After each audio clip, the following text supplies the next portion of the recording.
and I steal and paraphrase it from Joe Dispenza, but he says, the mind craves the familiar and predictable feeling of being you.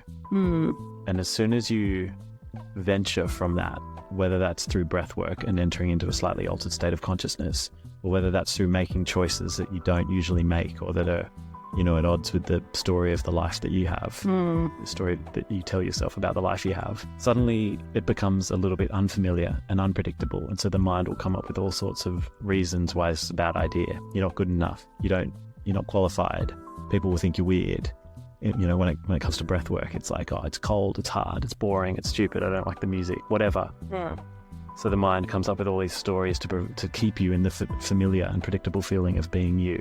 But what I learn and what I specifically say in a breathwork session is that all of the growth and transformation is on the other side of that predictable and familiar feeling of being you.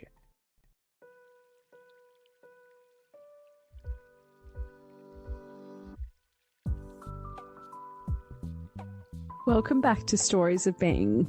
I'm Ingrid, and each week I sit down with individuals who are challenging the way we interact with ourselves, each other, and our planet.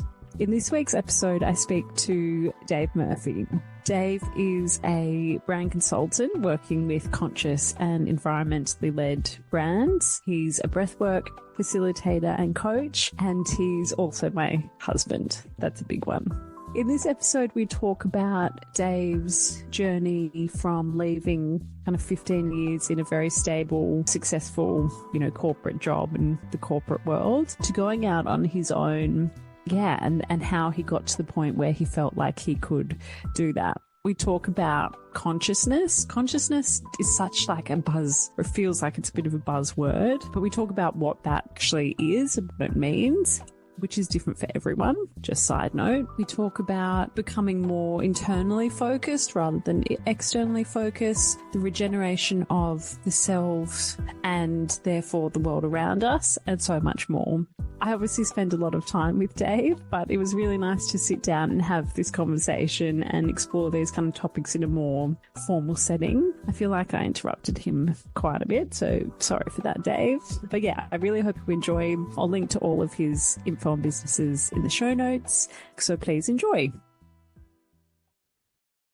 So I met you 9 years ago in New York when we were both living there, and at the time you were working for a big advertising agency on Wall Street, just popping bottles in your lunch time. Not really, but and that was 9 years ago. And compared to where you are now, I would say you're in a different space. So to start off, you're just curious, if you look back on where you were at 9 years ago and how you felt 9 years ago in terms of career and life, how do you feel now compared to how you felt at that time in your life? Yeah. I mean, I think I've changed a lot in those 9 years, obviously, but I also think the world has changed a lot. And maybe that's partially a result of me changing, that the world around me has changed. But I think, back then I was driven by a lot more externalities. So money, title, status, the way I felt I was perceived by others was what drove me a lot. It's not to say that those things don't still drive me now, but there's much more, I guess they drive me less, and there's much more focus on, I suppose, the inner world and also other things that just didn't feel as important to me at the time, like connection to nature, connection to myself, connection to family. I mean, I now have a family, which I didn't then. I obviously had a family, but I have my own child now and married to you. So yeah, I think I'm a very different person then, and what drives me now is not what drove me then. And I think I'm now driven by like a sense of wanting to contribute, like a sense of contribution and offering to the world that will help people is sort of core to what I'm doing now, whereas back then it was much more about me and what I can get out of this situation. Yeah, okay. And so if you had to describe, what do you do now? Like, you obviously spent the majority of your career in advertising, working in, the advertising world. I guess, yeah, what do you do now? What would you say to people who ask, what do you do? And what was the journey like, I guess, leaving that career that you had always known, and then getting to the point that you are at now? Yeah, I mean, as you said, I'd spent over 15 years in advertising, working in various creative agencies all around the world, starting out here in Sydney. And I fell into advertising because I chose to do that because I didn't know what else to do. And I had a family friend that was in advertising, and they sort of suggested that it's a great place to start because you get exposed to so many different types of businesses and creative people, and it's interesting and it's fun. That's where I started. I did a business degree at university also because I didn't know what I wanted to do, and I figured pretty much everything in the world is some form of business. So if I can go and learn a bit more about that, that might help me in some way. So I started in advertising and did that for a long time. And then I guess at the back end, in the latter years of those 15 years, I started to recognize that the work I was doing was becoming increasingly divergent from my own values and what I cared about in the world. And, I was working with incredibly gifted, smart, talented people, and I still believe they are, and some of the smartest, most genuine and beautiful people I've ever met work in advertising. Some of my best friends are from that industry. But I just started to notice that what I valued and what I cared about in the world, I wasn't spending my days doing anything to do with that. And often, some of the brands I was working on were sort of directly opposed to what I valued in the world and what I believed in. So I started to explore, I guess, internally first, and started to learn much more about the world and my role within it and my contribution to it and my impact on it. And I mean, there's lots of things we could talk about there, but one sort of step in that process was I'd learnt when we were living in Amsterdam, you and I both had a breathwork experience, which for both of us was which for both of us was our first breathwork journey. And in that, I learned that breathwork can be an incredibly powerful tool to help us gain a sense of clarity in terms of what it is we want, what our sort of purpose is. And so as I was wondering what to do, I knew that I was waking up and going, the back end of those 15 years, and particularly in the last couple, I was waking up every day going, this is not what I'm here for. This is not what I'm supposed to be doing. And it was that voice in my head was getting louder and louder and louder as time went on, and it got to the point where it was impossible to ignore it. And so I knew that breathwork might be a tool to help find some clarity in what was next for me. So I booked a series of, I think, about 6 sessions with a private one-on-one breathwork facilitator, and sort of showed up to her with this question of, what is my next step in my career and in that path? Can you help me figure out what that next step is? And so I told her my story, and she was like, yeah, I can help you work through that.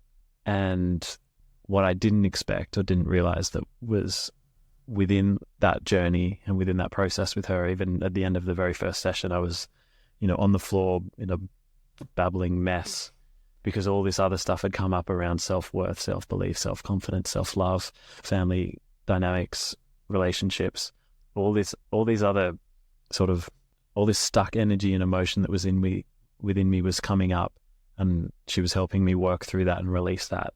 And so over the course of the next 6 sessions with her, I let go of so much stored energy, stored emotion, limiting beliefs.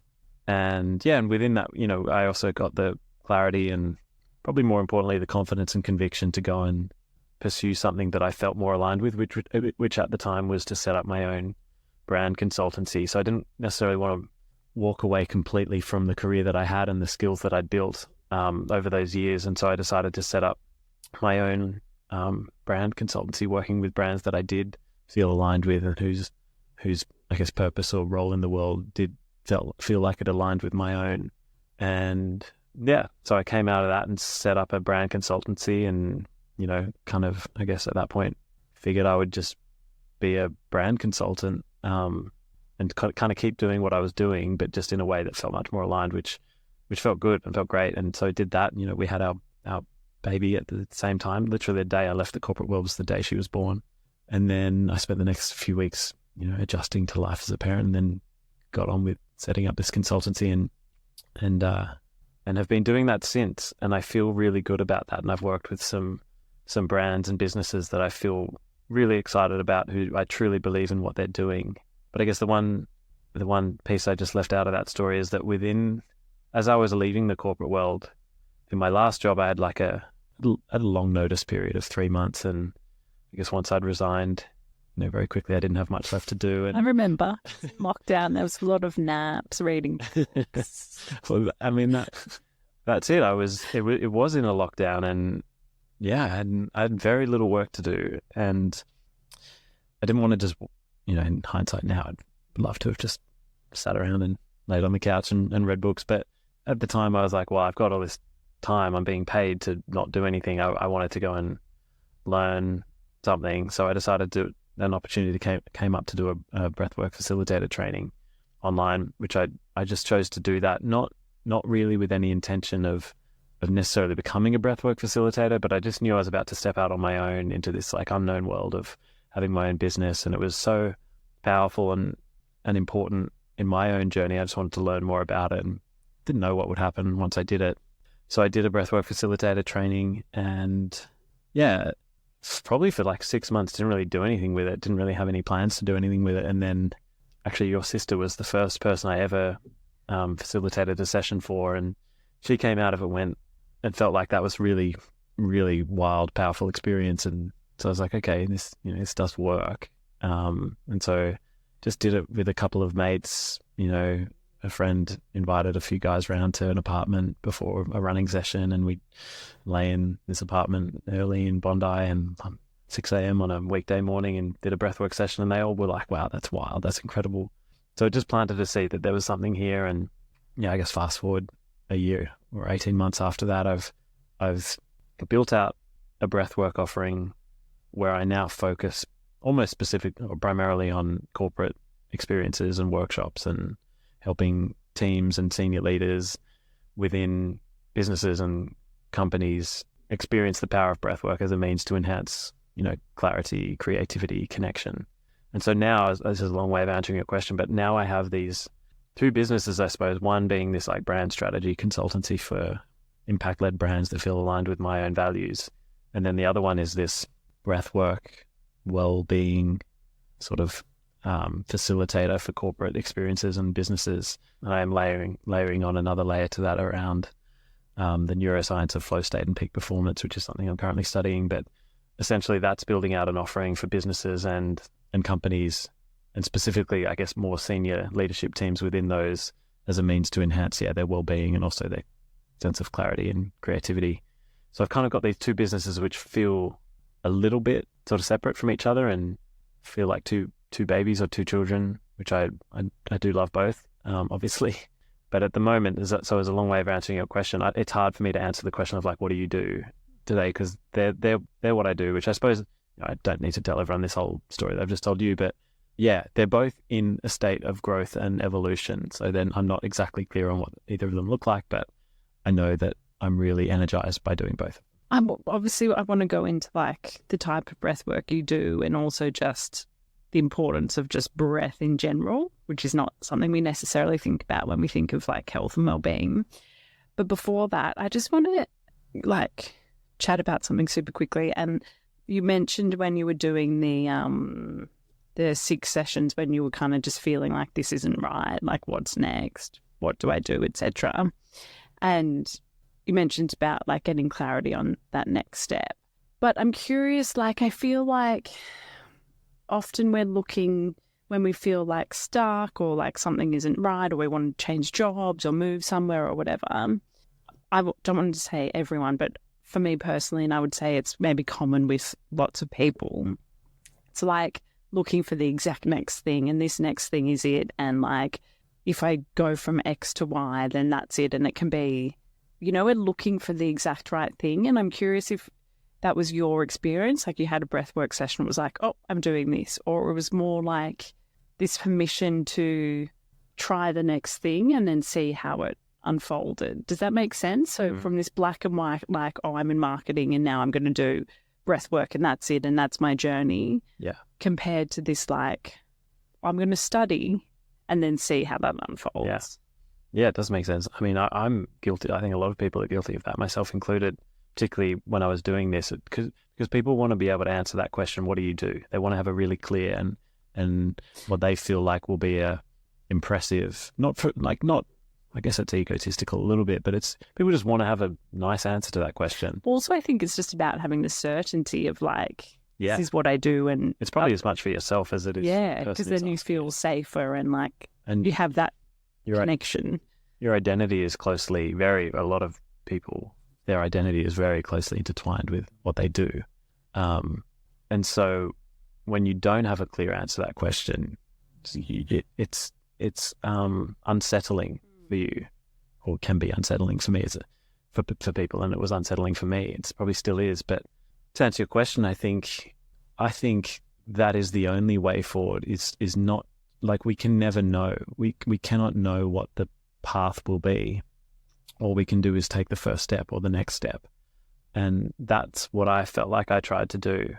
And I'm still a little bit guilty of this, but I would write down the financial model of how it would work and how much I'd need to make a month and how I would make that amount per month to give myself the peace of mind that this could work. Mm-hmm. And it's never worked out how I've written down, because you cannot know, and all you can do is take the first step.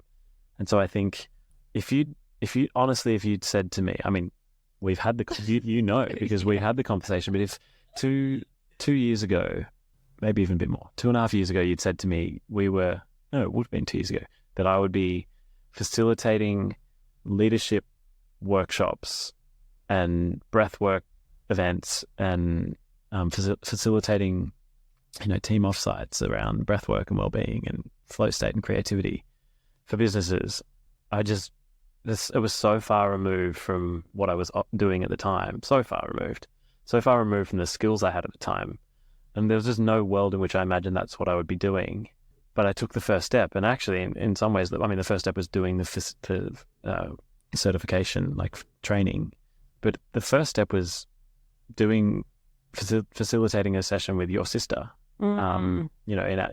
She was just lying on a bed in our house, and I didn't know if I'd ever even do a session after that, or if I'd become like a breath, like I didn't know any of it, but it was just doing the thing that led to the next thing. Yes, I think that's a good, it's like this, and I'm actually saying this to myself, but it's like the one step at a time. I think it's and it's natural because it's that safety and that's that certainty piece, but it's like, I'm going to be X, and but in that same second, you're like 5 years ahead, and it's the end result, but it's actually it's just literally one step at a time. Yeah.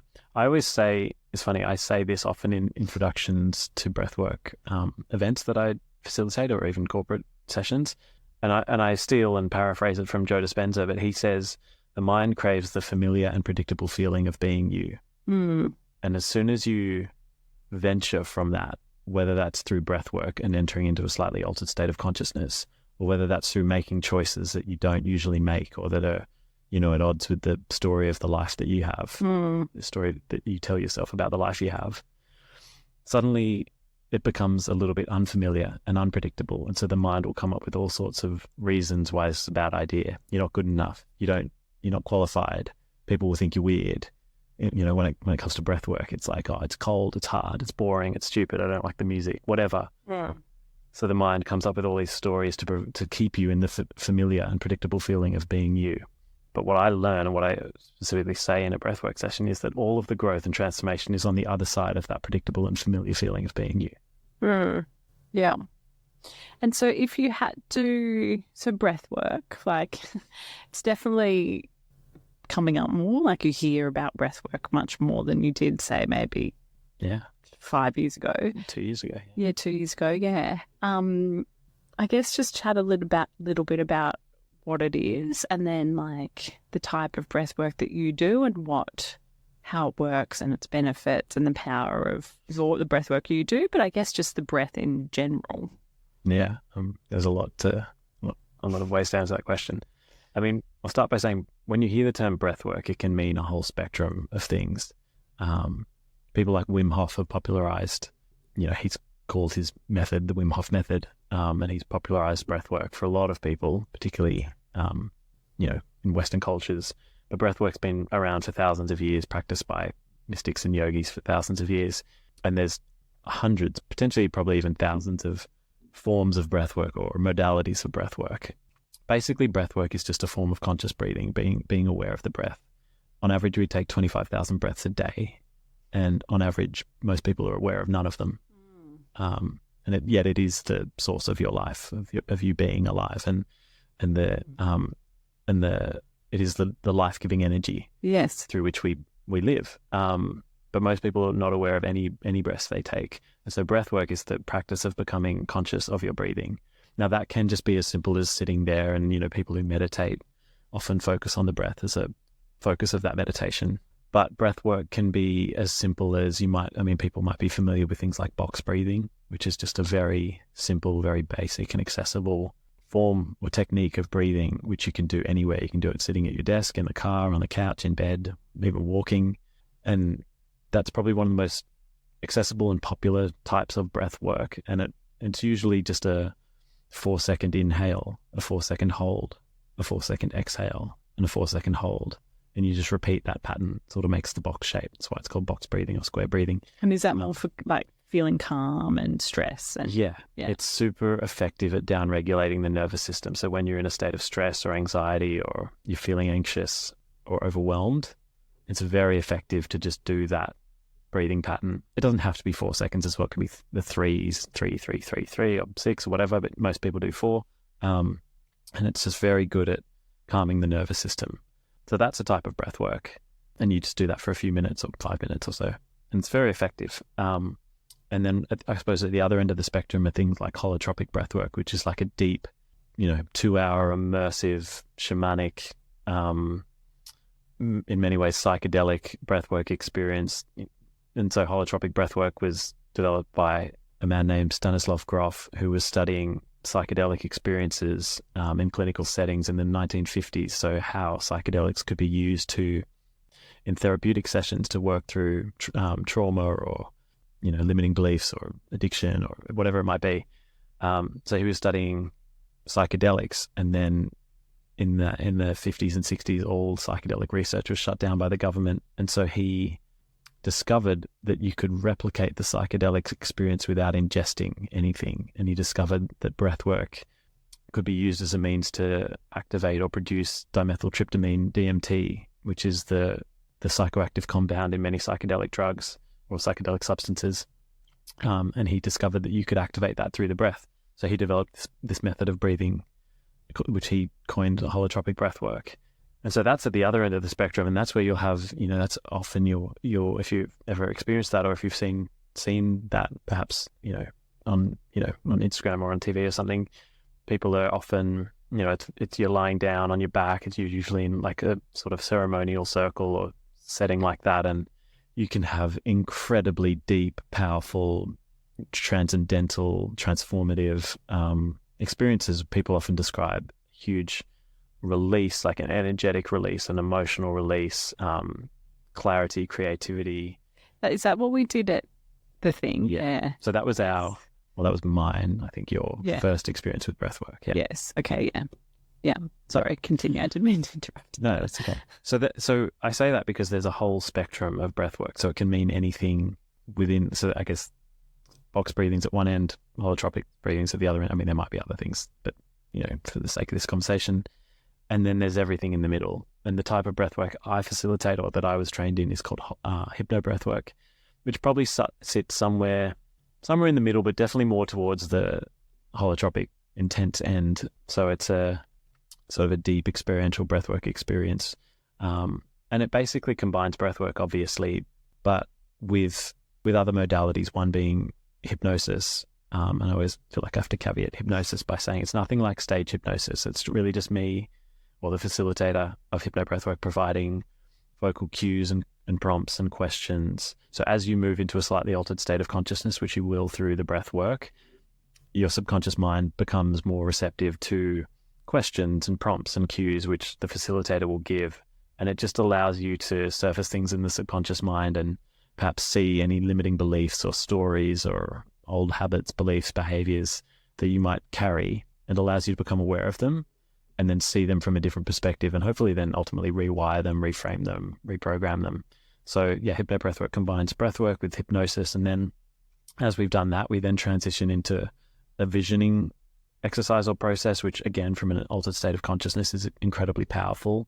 It's based on a lot of Dr. Joe Dispenza's work around sort of stepping into the experience before it's happened, and that sort of manifests in, it changes your genetic expression, which can result in the attracting of that like frequency as you sort of see and feel and generate the emotional state of the desired experience.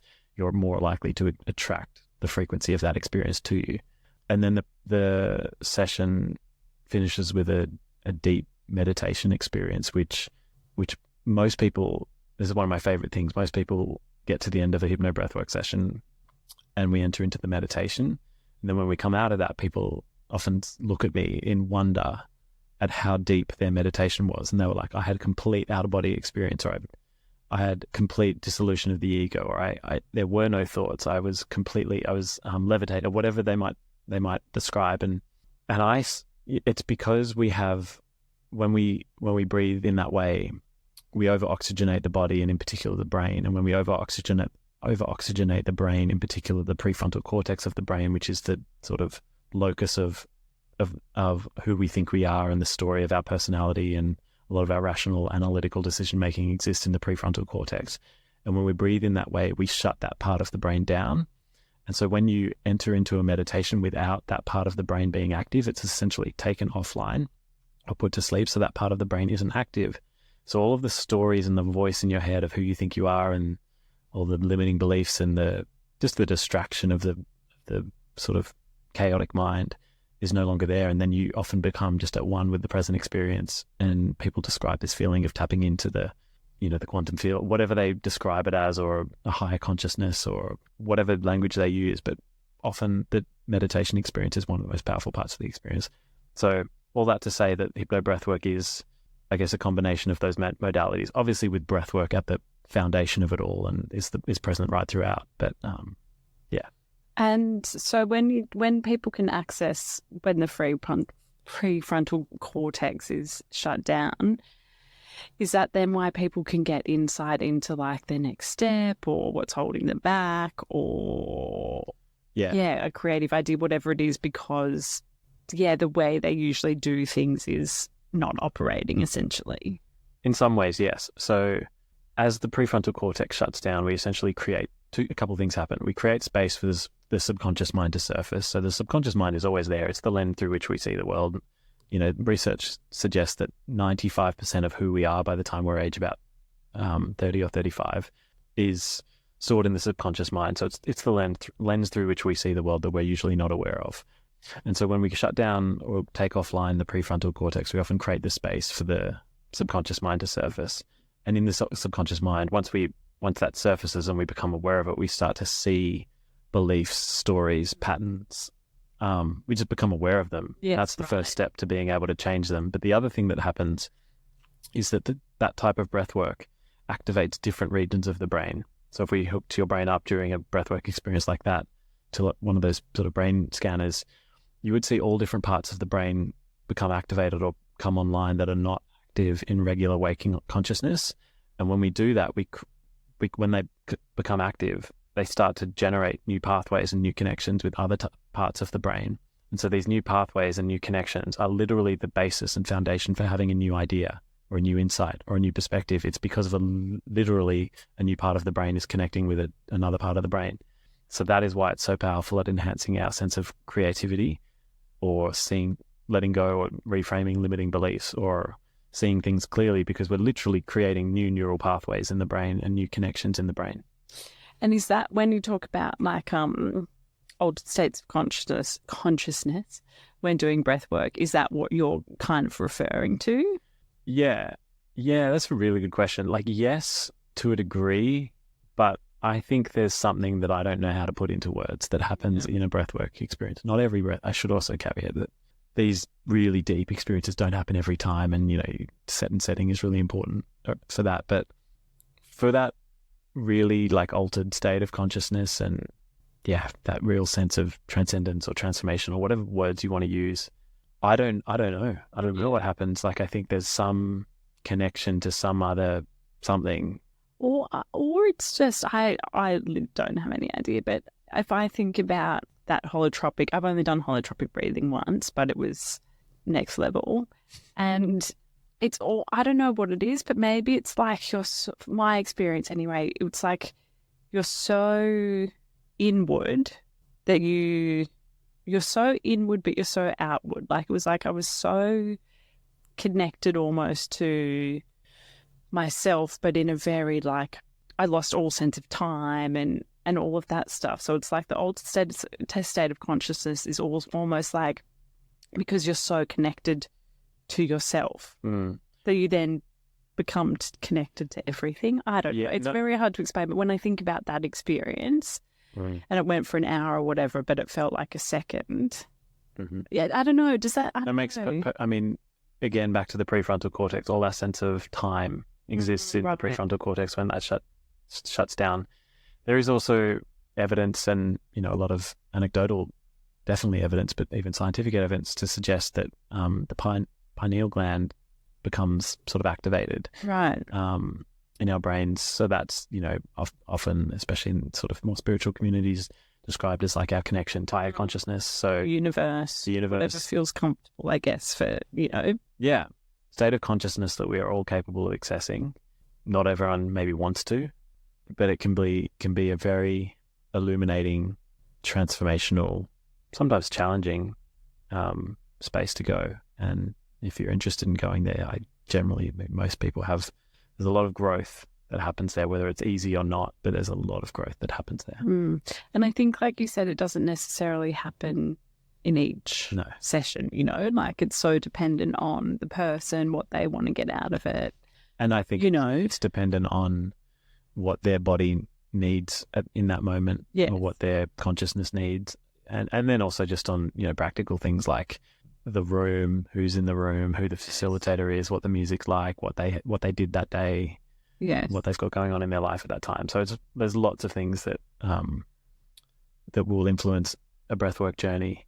But one thing that is pretty consistent is that, just at a physiological level, it's a very cleansing practice. We expel 75% of toxins in our body through our breath. And so when we breathe in a way like that, we're literally cleansing the body, and we're oxygenating the brain in a way that it's not really used to. I mean, one thing as a quick tangent is that I believe we all exist in a low-key state of stress pretty much all the time.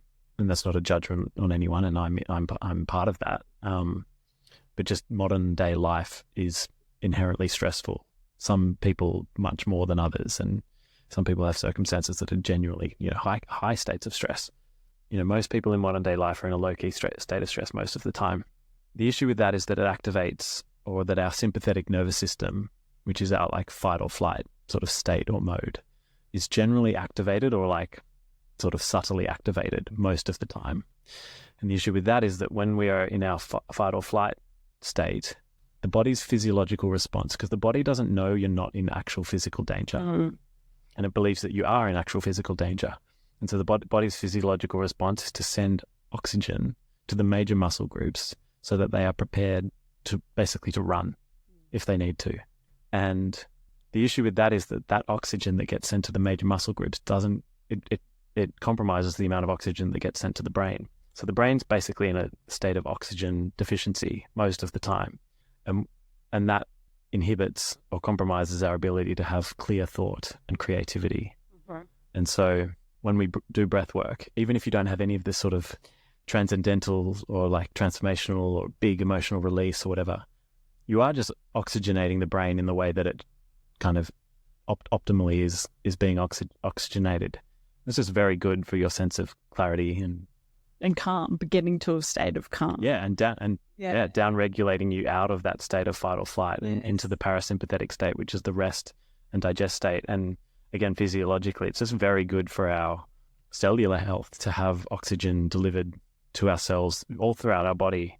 So we're releasing toxins, we're oxygenating our cells, we're down regulating the nervous system, we're letting go of stress and anxiety. So yeah, even without this sort of big transformation, it still is just very beneficial practice. Yeah, and that's when you can, like, if you're sick, your body can actually repair and all of that stuff, right? When you're in parasympathetic, like rest and digest. Yeah. And then, with you mentioned it just then, but releasing of emotions. Maybe talk a little bit about that and like how breathwork helps releasing emotions and why I guess traumas and emotions can kind of like actually get stuck in the body. Yeah. So there's a lot of evidence now emerging, particularly as a result of the work Dr. Bessel van der Kolk has done, and in his book called "The Body Keeps the Score." Yes, that emotion is stored in our bodies, not in our minds, and so the work that's being done is showing that we store emotion and trauma in what's called the fascia and the myofascia, which is like this spider web-like substance that wraps around all of our muscles and all of our vascular system. And so all the work he's done and many others is showing that, we store our emotions in our body and not in our mind.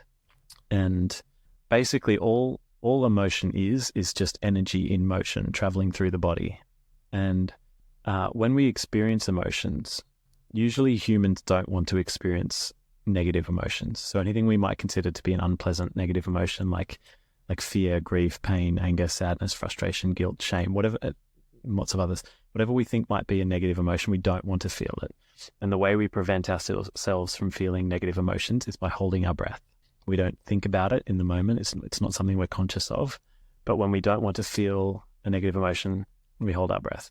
I always give the classic example of that most people can probably relate to of if you're at work and your boss gets angry at you or calls you out in front of your team for doing something wrong, or they thought you did something wrong, or embarrasses you, or a client gets really mad at you or something, you might feel like you want to get upset, maybe cry, maybe get angry, but you also probably don't want to do that because you don't think that's appropriate to do in the workplace. So the way you'll prevent yourself from expressing that emotion is by holding your breath.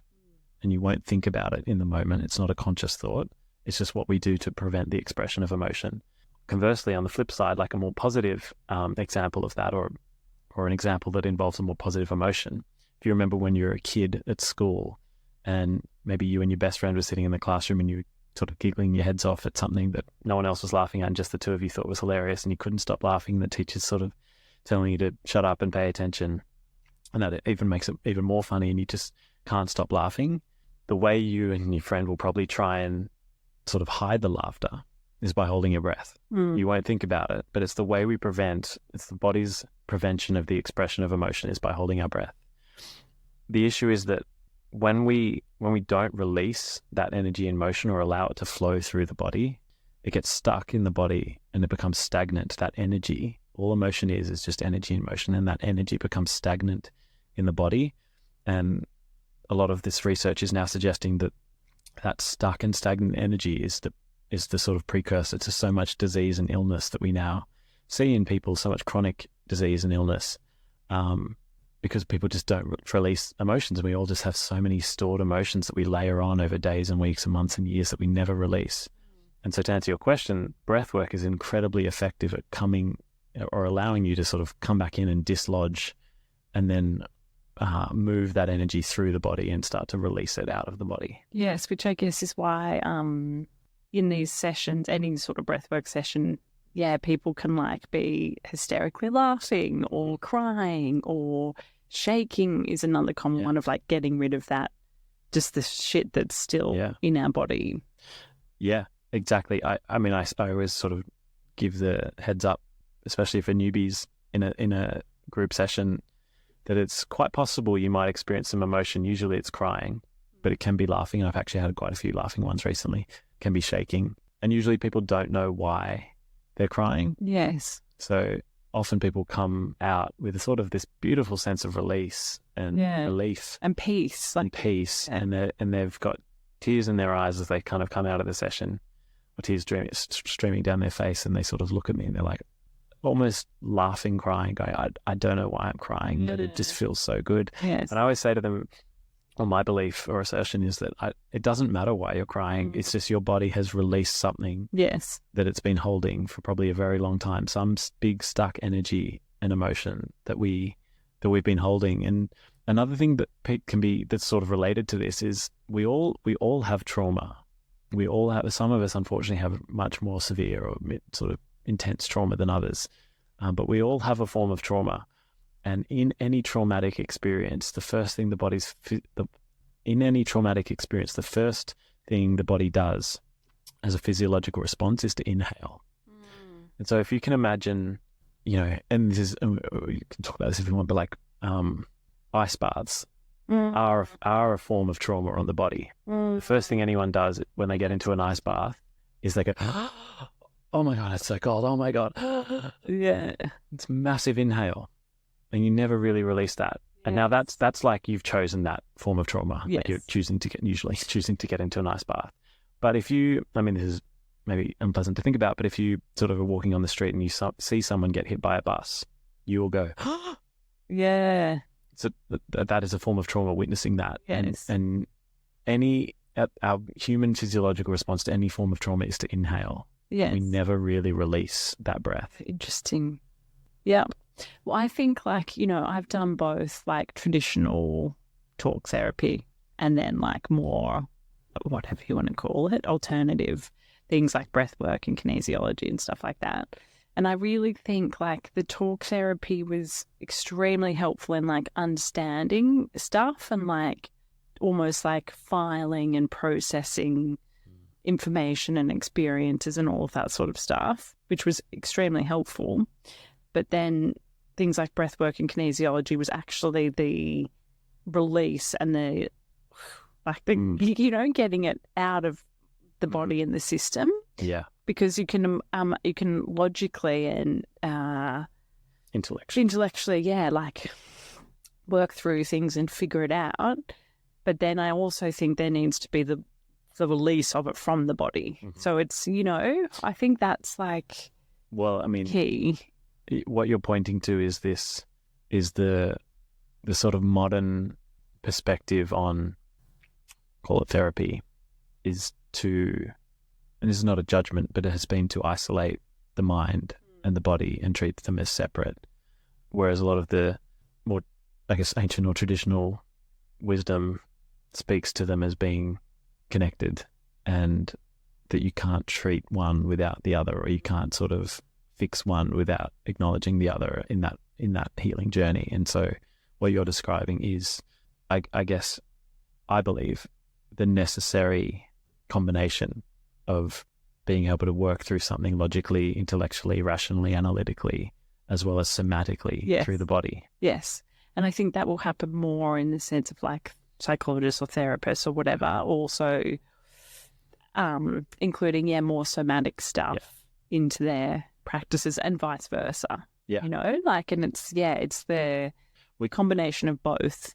Yeah. And to, I guess, give the example the other way, you could go into, especially if you're someone that's had a lot of, trauma or stress or anxiety or, just challenge in life, if you just went in and did things like breath work, but had no support through integration in terms of, because stuff comes up and people can have very intense emotional experiences in a session. And, I've seen them, I've facilitated people through that, and it's pretty full on. And if they don't have some sense of support, emotional talk-based support, during and after, it's probably an incomplete process. Yes. Yeah. Yeah, because then the experience is like has been opened and like half released, but there's no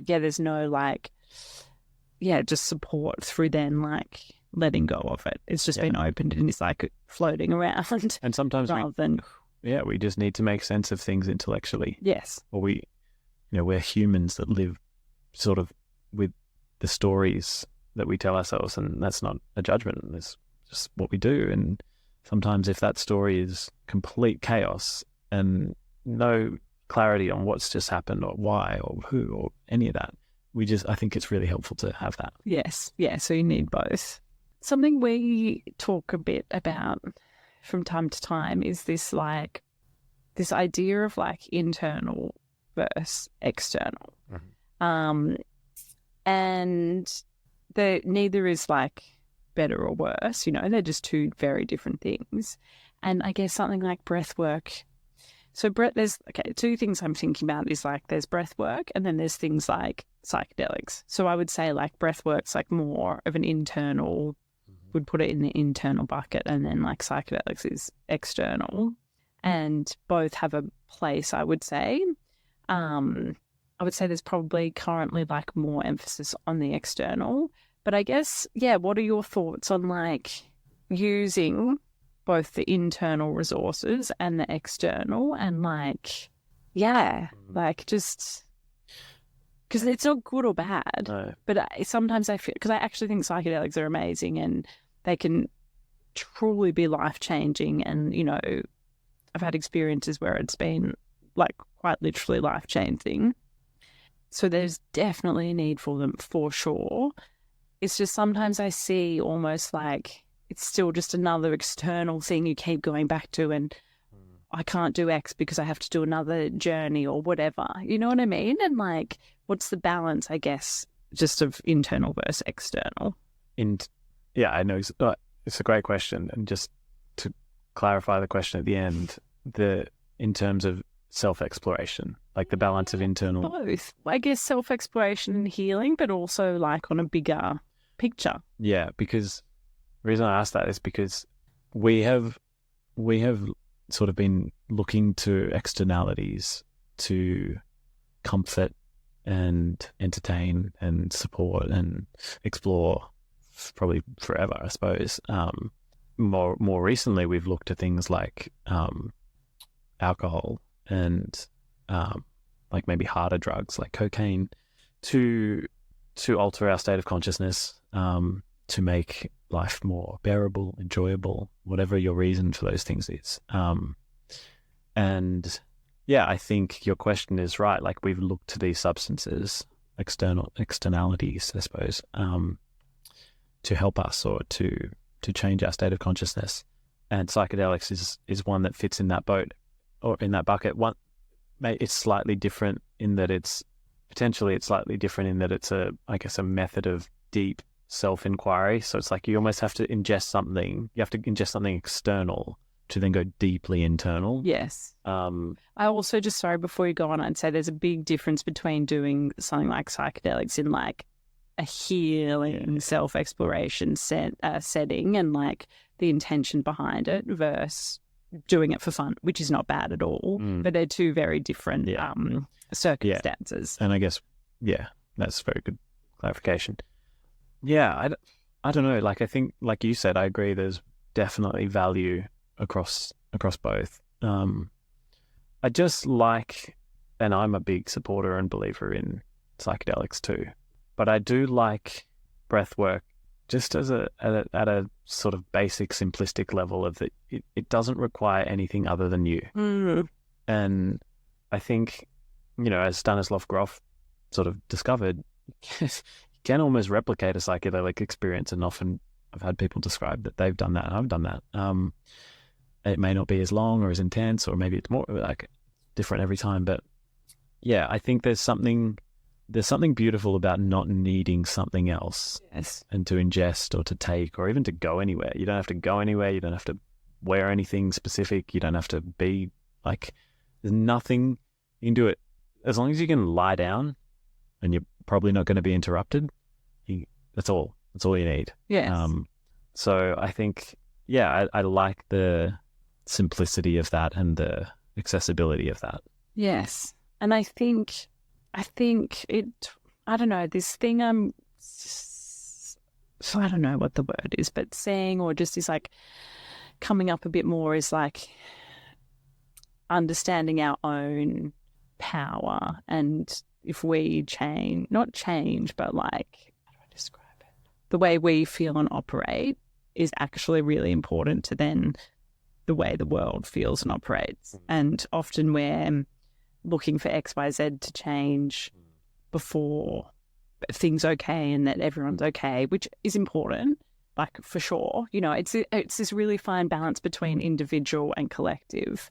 But I am starting to realize that actual, like, individual, like, strength and peace and contentment and healing, whatever, number one is then reflected more so in the world, but then also if someone's coming from that place of like not completely wounded and, you know, coming from a place of pain and all of that sort of stuff, just generally they're going to make better decisions than for the collective. Yeah. And I think so, and you can get to that place obviously through psychedelics, and you can then understand your own power and you heal and your own peace. But I just think it's really nice then to know that you can access it yourself, because it just kind of reinforms and like cements that feeling of like, if you change, like you have so much, if you change and you feel good, and you're not, it's not like toxic positivity, but it's like accessing and just knowing your power, and that you as an individual then can change the world. You don't have to go and do great things and like, you know, run a country or start a company or whatever, but it's just then the way you interact with people, or you parent, or you are as a family member, that then just creates ripples. Totally. You know, and if the majority of people were in that space, then shit looks completely different. Completely different, yeah. One thing I just thought of as you were saying that, which I think reinforces that point, is maybe with psychedelics and any other substances, there's one layer of separation from, it gives you an excuse to go, that wasn't me, or that was a induced vision or insight or perspective that I only got because of what I took. Yes. And I think with your breath, there's no layer in between you and whatever has come up or whatever insight or perspective you've got. So there's perhaps a deeper truth to it that you will viscerally feel and then perhaps take on board as truth, or as, you know, a catalyst for change, because there was not an excuse to go, yeah, but I was high, or like, you know, I was tripping or whatever. And so I think that is perhaps a layer of power that comes with breath work. Yes. It's not to say, I mean, I've had some incredibly transformational psychedelic experiences too, but yeah, maybe that's different.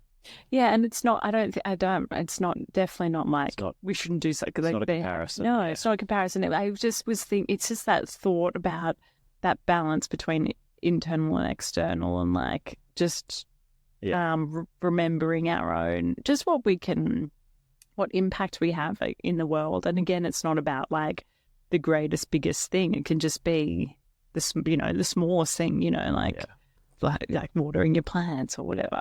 But like all of these things make a huge, huge difference. It's the collective, I guess, outcome or result of all these little things that millions and hopefully billions of us do. And, you know, I heard a quote yesterday that was, the way out of all of this is within.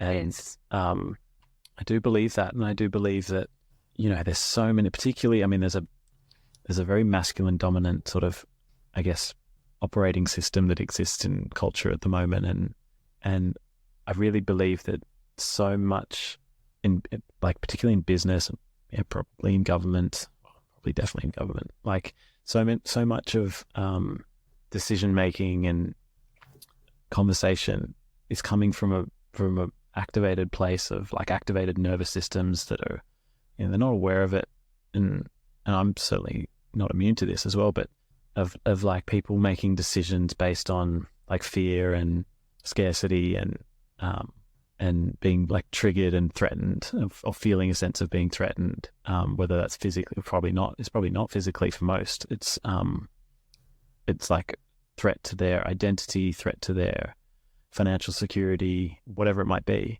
And yeah, I really feel like if a way to, a helpful tool in the progress through all of the challenges we face is starting from a place of not being activated and our nervous systems not being in like a defensive, threatened state. Yeah, because I guess it's then when it's more about control and dominance and not collaboration, and it's all narrow rather than holistic. And that's we could use it in like a business sense. Yeah, you know, like there's an amazing business I admire that come out of America in LA, I think, called Mudwater, and they basically create a coffee like alternative, but it's got, you know, functional mushrooms and cacao and cinnamon and all that stuff. It's beautiful. It's really tasty and it does have a little bit of caffeine. Anyway, they're a very successful business, and I don't know whether it's true or not, but I kind of believe that it is. But apparently, I read an interview with the founder who says that they start, they're quite a big company now, they start every single meeting with 5 minutes of breath work. And as far as I'm aware, that's them sitting around a table, probably one of them leading it, just some long, slow, deep, functional breathing in through the nose, out through the mouth, deep into the belly, down regulating the nervous system.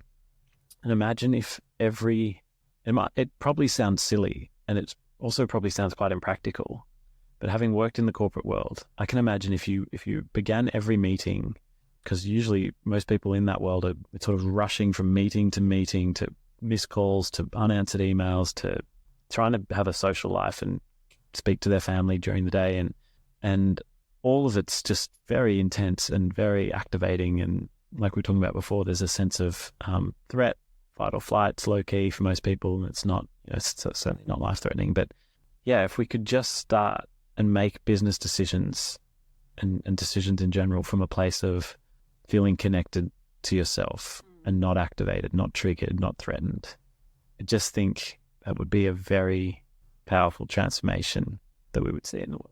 Okay, so on that, I guess, like, where we think about business and also, do you have a understanding of, the corporate world and everything? And, if one thinks about the future, it's like businesses should and will exist. I don't think businesses are should be eradicated. Like if we think about a better world in inverted commas, but if you think about business now and what it could look like what are the current challenges, I guess, and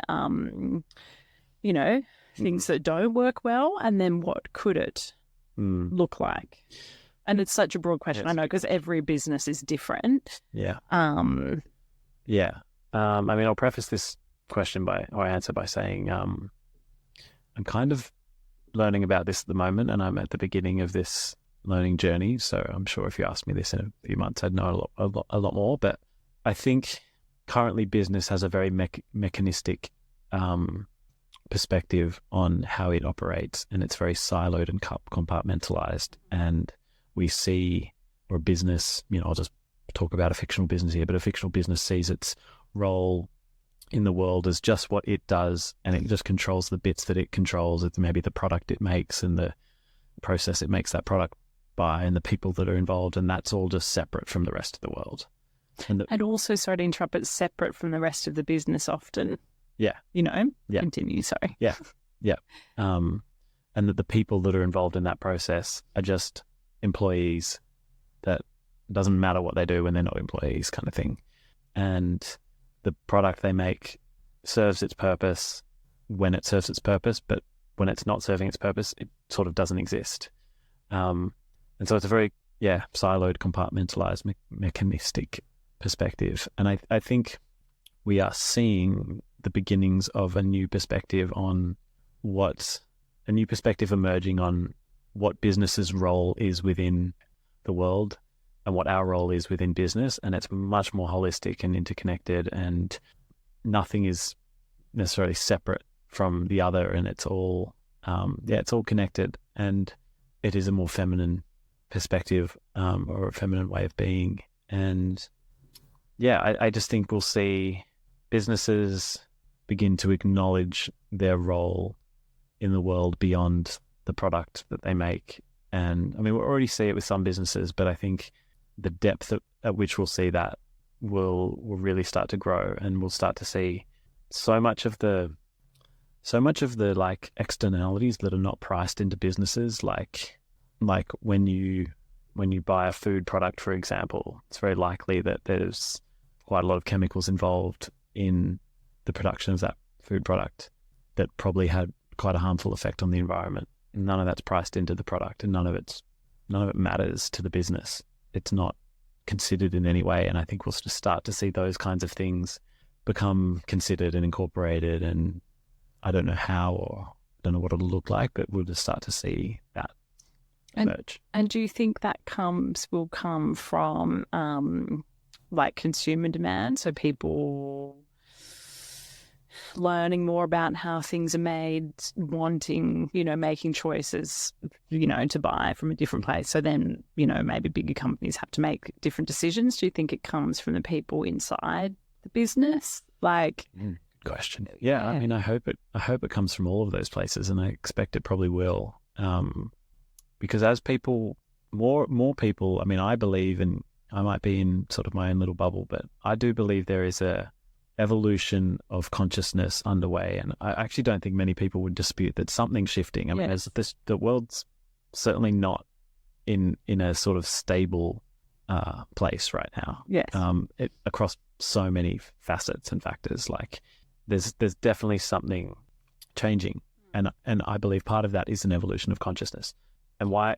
Can you just, before you go on, like for people who don't necessarily use terms or resonate with like the word consciousness, like, do you want to just maybe like talk to what that means, and just yeah. I mean, I'll do it through the lens of, I guess, what happened to me or the journey that I've been on. Because when I was, like we started this conversation when I was sort of in advertising and early in my career, and I was very driven by, I sought external, materials or things in the world as a means to derive meaning to myself. So I pursued, like I said earlier, like money, status, possessions were important to me.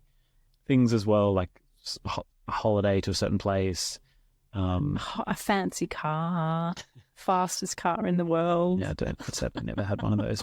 And it's also, I'll caveat this by saying none of those things are wrong, and it's not wrong to want those things. No.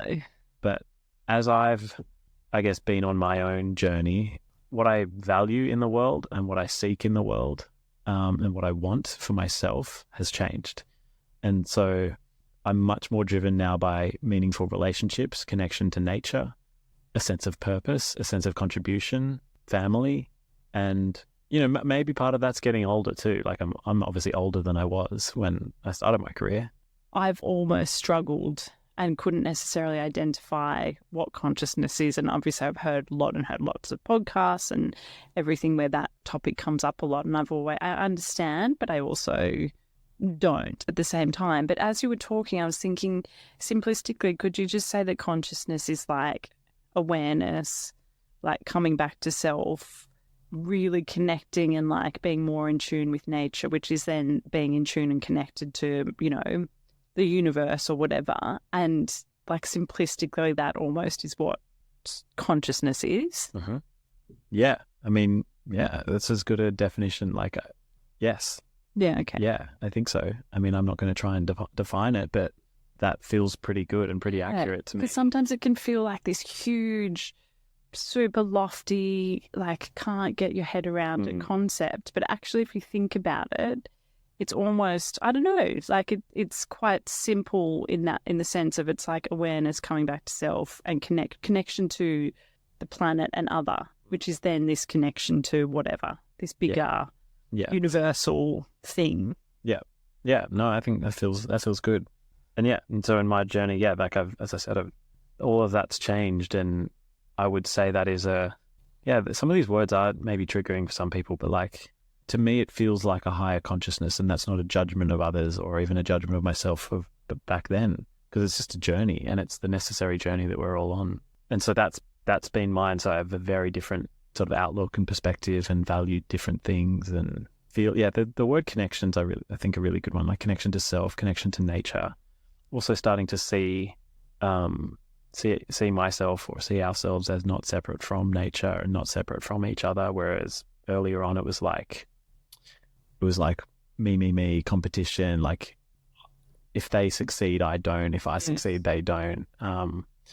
So yeah, it's probably I think that sense of connection to self, of like what I truly want or believe or value, and then connection to others in the feeling of community and relationship, and then connection to nature is recognizing that firstly how beautiful it is, and then secondly that we are part of that and not separate from it. Yes, and we're actually it's more interdependence, but like we're dependent on it. So if we continue to like pillage it, then we're actually just completely judging ourselves.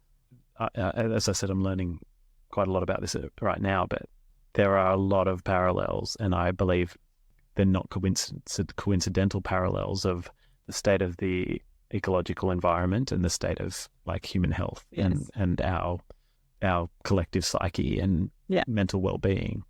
We are destructing at an alarming rate our environment, and look at the destruction of human health and the like the explosion of chronic disease and mental illness, and like, so I really believe those two things are not, and this is out of the mechanistic, like, we just like, we view mental illness as a chemical imbalance in the brain, so let's go and find a drug that can treat that chemical imbalance, and then we won't have mental illness anymore, without recognizing that part of that mental illness is a result of a sense of disconnection from self, from purpose, from nature, from community, from family, from contribution, and that the symptom is the mental illness. So all that to say, I think humanity is experiencing an evolution of consciousness. You might call it a rising of consciousness. And there's a great analogy which I like and feels true to me. And I didn't make it up. It's not my analogy. It's from Charles Eisenstein, but he speaks about that we are in the birthing canal. So if the analogy is that, at least in our lifetimes, like anyone who's listening to this is, probably 30, 40, whatever. In our lifetimes, when we were all born, or give or take, 10, 20 years either side of that, things were pretty seemingly comfortable and good. Like, especially when I'll just do it through my own lens. When I was born, life seemed pretty simple, and like, there was sort of different countries, different businesses, and like, you pursued what you're interested in, and there wasn't really any awareness of like environmental impact, and it seemed like we could go on forever in this sort of growth economy, and yeah, I mean, it's not to say there certainly were a lot of issues and challenges, especially in other parts of the world, but it was for the Western world, it was mostly pretty comfortable. And then maybe in the last 20 years, it's really started to destabilize, and we've started to see a lot of destabilization, conflict, issues, imbalance, just stuff has arisen that's become quite uncomfortable across many areas of life. If you imagine a baby is in the womb, it's comfortable, it's safe, it's warm, it's cozy, it's supplied with all the food it needs through the mother. It feels protected. And then maybe around the 80s, like 90s, stuff started to get like uncomfortable. And that's kind of the baby then starts to feel like it's outgrowing the womb, and it's getting like pressure, and it's feeling like it doesn't fit anymore, and it's not going to, how's this going to keep going, and like what happens, and so then it gets to a point where it's like, okay, like something needs to change. And I feel like, especially in the last 10, 20 years, a lot of people feel like something needs to change, especially like politically and in business. And so that's the beginning. That's the mother in this analogy is maybe having some contractions, and it's about to transition, and the baby in that moment is beginning to enter the birthing canal. If you imagine a baby in the birthing canal, it's probably the most like scary, unpleasant. Well, everything they know is changing, and they don't know what's happening. Yeah. They don't know what the outcome is. So they're moving. The next thing looks. Yeah, like. They're moving through this birthing canal, and it's tight, and it's pressure, and it's uncomfortable, and there's maybe light that they're seeing for the first time, and it's probably maybe hurt, like it's sort of physically constricting, and so the analogy is that humanity has been in, and probably still is in, I would say, is still in the birthing canal, and there is so much pressure and instability and uncertainty. And turmoil. Yeah, and the uncertainty is probably another good word there. And then, this analogy ends with, like, when we enter, or when we exit the birthing canal and we enter into the world, it's a world of all new possibility. And like, if you imagine if a baby had the like capacity to describe the first moments in a new world, like, what would you say? It's like there's all this light and color and people and sound and noise and movement, and it's just completely overwhelming. And it's this whole new paradigm and whole new world. And yeah, the analogy that I sort of resonates with me is that humanity is in its birthing canal at the moment. We are birthing into a new world, and I don't know what that new world looks like. We can't know what that new world looks like because we've not been in it before. But I personally believe it's a better world. It's a more like connected world, a more holistic world. It's a more balanced world, a more loving world. But you've got to go through the birthing canal to get there. You've got to go through that pressure, that turmoil, that chaos, that uncertainty. And I feel like, particularly right now, we are in a world of chaos and uncertainty and turmoil. And that is the conditions that birth a new humanity. Yes. And without that turmoil and conflict and pain and unfairness for certain groups of people / the collective, you don't have to think about, well, we in a privileged position don't have to think about what else it could look like, So if everything was just like plodding along and we didn't see all of this stuff that's happening, and then so many people, even in privileged positions, are unhappy or sick, and then people who aren't in privileged positions is just like horror, then no solution is needed because we're just in this, like safe, like the womb, like this safe, cozy, protected place. So actually, the turmoil and the chaos and the injustice and all of that stuff is necessary to then like think about what can come next. Yeah. And you can't have, it's a duality thing. Like you can't have, is it the duality? No, that's not the right word. But you can't have the change without the pain. Yeah. And that's again another mirror or reflection of like the individual. If, when you're in trauma or go through trauma or you just feel shit or whatever, you need to do the work to get to a place of being okay and peace and letting go of stuff. And that's also seen on the broader scale, which doesn't make it right or fair, but it's like an opportunity then to think about how the world can be different and how we can treat each other differently. Yeah. Yeah, I think, like you say, as unpleasant as it can be for many and horrific for many, I don't want them to be going through what they're going through. It is the catalyst for change, or it can be the catalyst for change. And I think it's, I think one thing that probably everyone would agree on is that things need to change. Yes, exactly. And unfortunately, it can be quite an unpleasant process. And so many of our systems, our economic system, financial system, corporate systems, political systems, they're clinging on to the way things are because that's what supports them being here. And it's just, it's going to be a little bit chaotic as they evolve and transform. Yeah.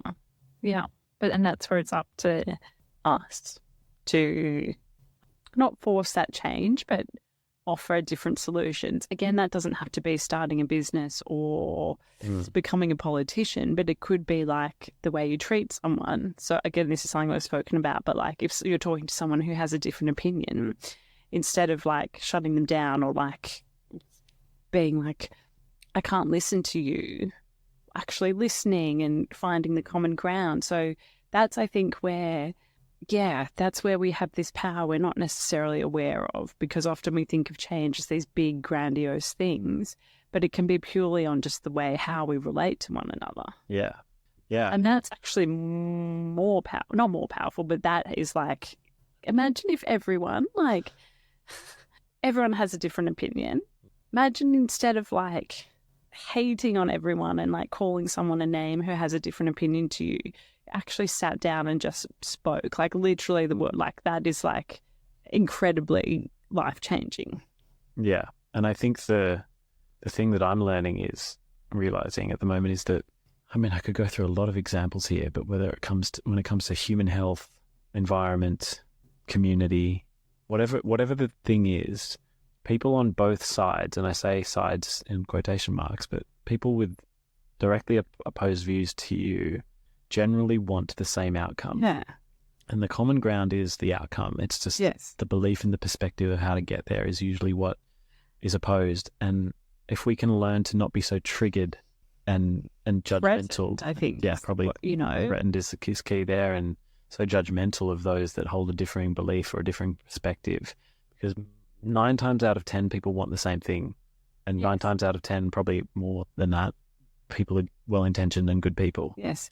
Yes. And 9 times out of 10, they're coming, which you kind of said, but they're coming from the same place. So they want to be healthy, as an example. Yeah. But the way they choose to be healthy just diverges, but the foundation is the same. And if we could actually connect on the, generally speaking, mutual foundation of then the output and the decision, then, and that's actually where then progress happens, because we're then like, we're taking into account different perspectives rather than the same one to then make a different outcome decision, or outcome.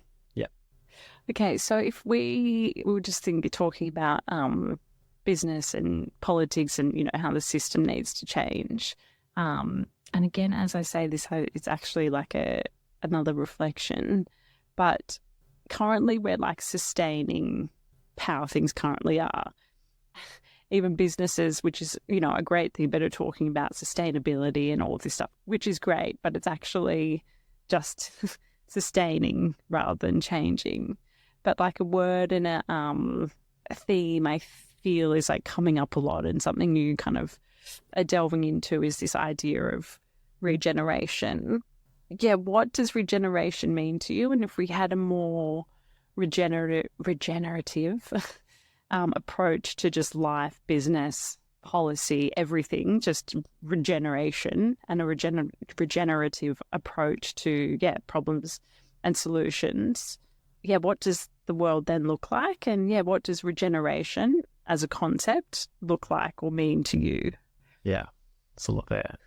I mean, I think where you started is really interesting, and something I've learnt a lot about recently is this like spectrum of I don't know what, there's a amazing, there's a lot there. I think the first thing you mentioned around, sustainability sort of having its a moment, I think, what's become clear to me and many others in the last couple of years is that sustainability isn't nearly enough, and sustainability is in many ways still a highway to hell. And, if we simply sustain the current trajectory of business, humanity, politics, like, look at where it's gotten us. It's only, everything bad is accelerating, basically. It's not necessarily true, but we're certainly not in a position I would want to sustain.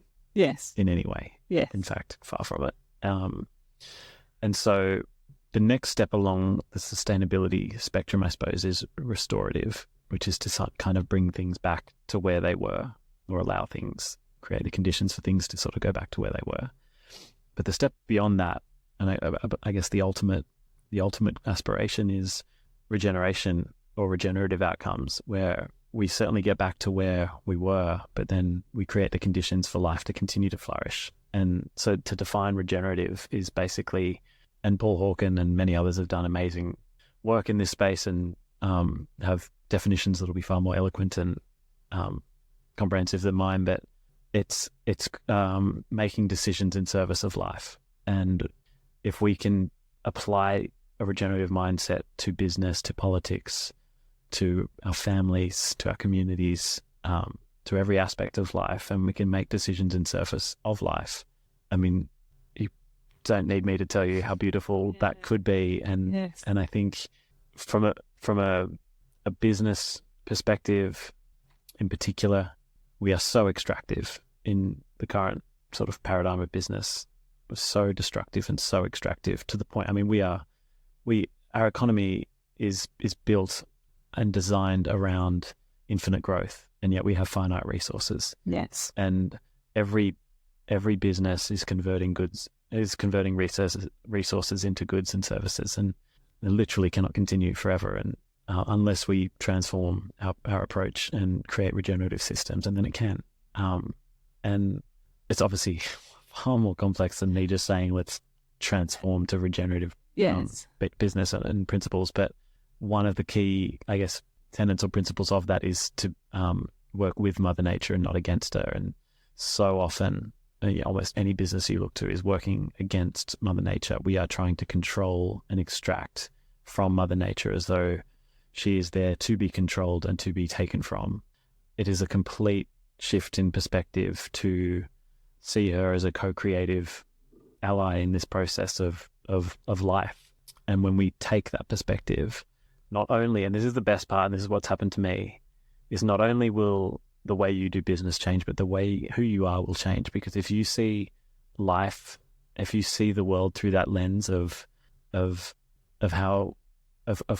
being in service of life and co-creative and collaborative with all life, it's a completely different perspective and way of being in the world.